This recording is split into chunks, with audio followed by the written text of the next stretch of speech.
Okay, for number 23, it gives you the statement that h of x is equal to f of g of x. And what we're looking for is h prime at 1. So that would be, if I'm taking a derivative, it would be the derivative of the outer of the inner times the derivative of the inner. And since we want this at 1, we're going to now replace those values here and here with the number 1 as well.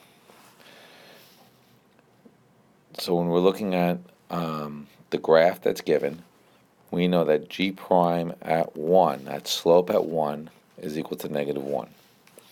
We also know the value of g of 1 is equal to 1, which then gives us, because this is a composite, we now have the f prime at 1 is equal to 2.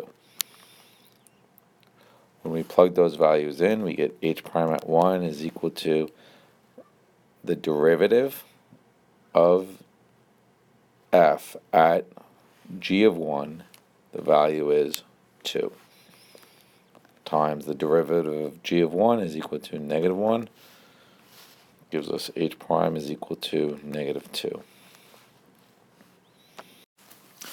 Okay, for question 24, they gave you a chart, and the first question is asking you the derivative of n at 2. And they gave you n is equal to a quotient f of x over g of x. And we know that when we want that, we're going to do n prime at 2 is equal to, we're going to get a lot of values. We're going to get g of 2 times f prime at 2 minus f of 2 times g prime at 2 all over g of 2 squared.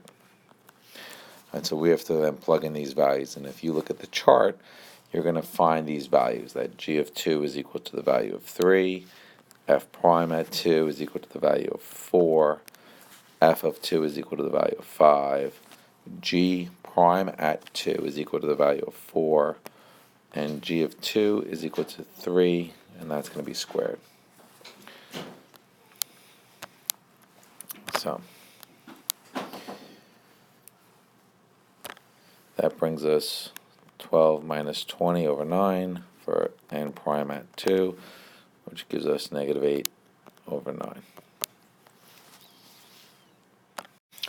Okay, for 28, you have an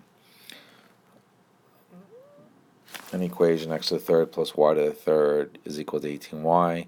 We want to take this derivative. We're going to have to do that implicitly, which means when we take the derivative of 3x to the third, we're going to get 3x squared.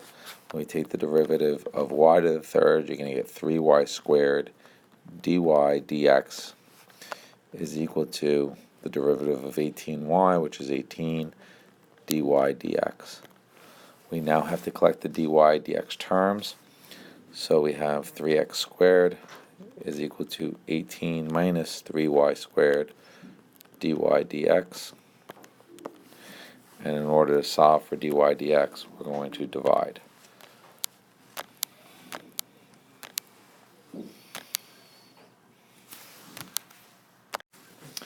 So we end up with dy dx is equal to 3x squared over 18 minus 3y squared. For number 29, that is also taking a derivative of an equation that we have to use implicit differentiation. So here's our equation, and this is a product, and this is a product. So our first product is going to be x squared dy dx plus 2xy. This minus sign goes here. Our second product is going to be x 2y dy dx plus y squared equals 4. You have to distribute this negative and collect our dy dx terms. So we're left with x squared dy dx plus 2xy minus 2xy dy dx minus y squared is equal to 4. So that gives us dy dx of x squared minus 2xy is equal to 4 minus 2xy plus y squared. In order to finish this problem, we have dy dx is equal to 4 minus 2xy plus y squared all over x squared minus 2xy. For question 30 is another implicit. As we take the derivative, you get 2x minus x dy dx plus 1y is equal to 2y dy dx. The derivative of 1 is 0, so we won't write that. Again, we're going to distribute. So we have 2x minus x dy dx minus y is equal to 2y dy dx. We need to collect our dy dx terms. So 2x minus y is equal to 2y plus x dy dx.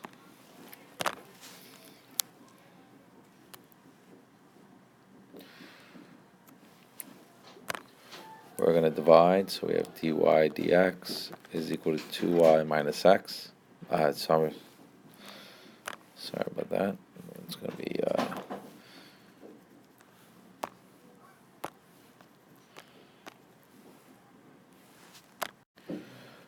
is equal to 2x minus y divided by 2y plus x. Now, they asked you in this question that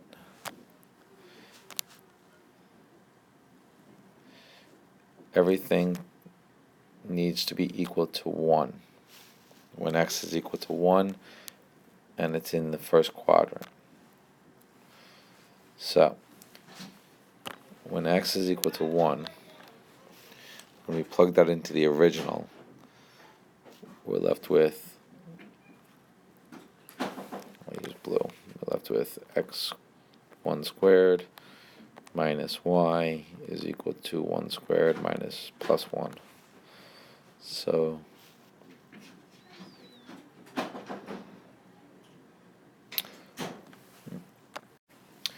it's when y is equal to 1.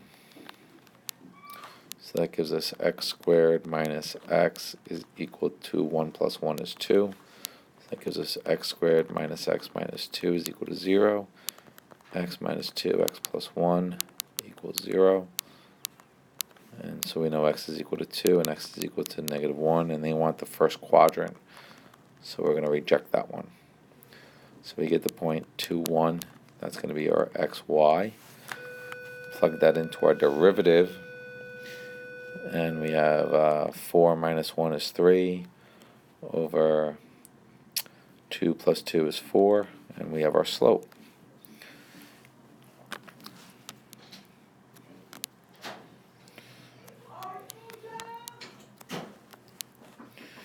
We're now going to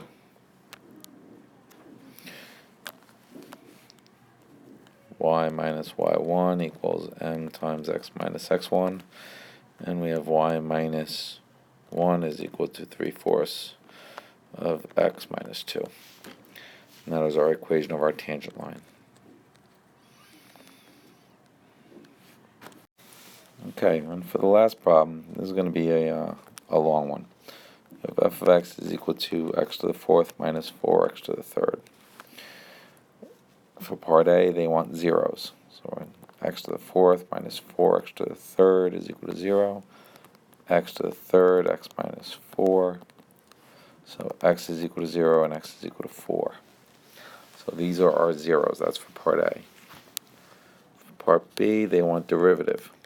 So we take our derivative and we get 4x to the 3rd minus 12x squared. We'll set that equal to 0.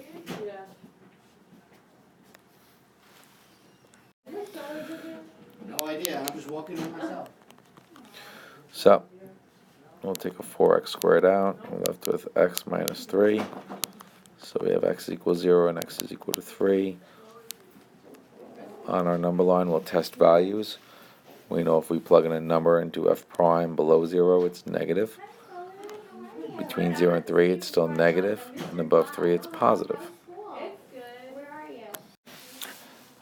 So therefore, we know that it is decreasing, or I should say increasing first. It's increasing from negative infinity to 0, and from 0 to 3. I'm sorry, that's wrong. It's increasing when it's 3 to infinity. And we know it's decreasing from negative infinity to 0 and from 0 to 3. For part C, they want to take a double derivative. So, take the derivative of the derivative, we get 12x squared minus 24x. Just like we did before, we're going to set that equal to 0. And we'll solve. So 12x, x minus 2. And again, we'll plug that on the line again for our second derivative. We know that if we plug in a value below 0, it is positive. Between 0 and 2, it's negative. And greater than 2, the values will be positive. What that means for us is that it's going to be concave up when it's negative infinity to 0, and 2 to positive infinity. And it's going to be concave down between 0 and 2. We also know that we have points of inflection.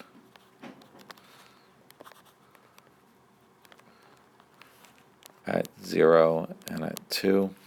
When we plug in 0 into the original function, we get 0. When we plug in 2 to the original function, we get negative 16. Plugging in for this point, 3 was a critical point, and when we plug in 3 into the original function, we get the value of negative 27. Okay, so when we're graphing this, we have points. We know 0, 0 is at 0, 0, and 0, 4. We know we're touching the point at 2, negative 16, and at 3, negative 27. We know that it's concave up from negative infinity to 0. So we're going to make it look like it's holding water. We know it's concave down between 0 and 2.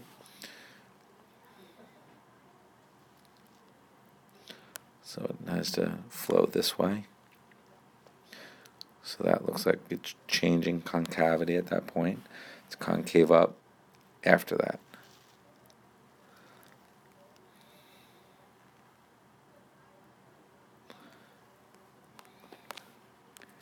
And we have a rough sketch of f of x.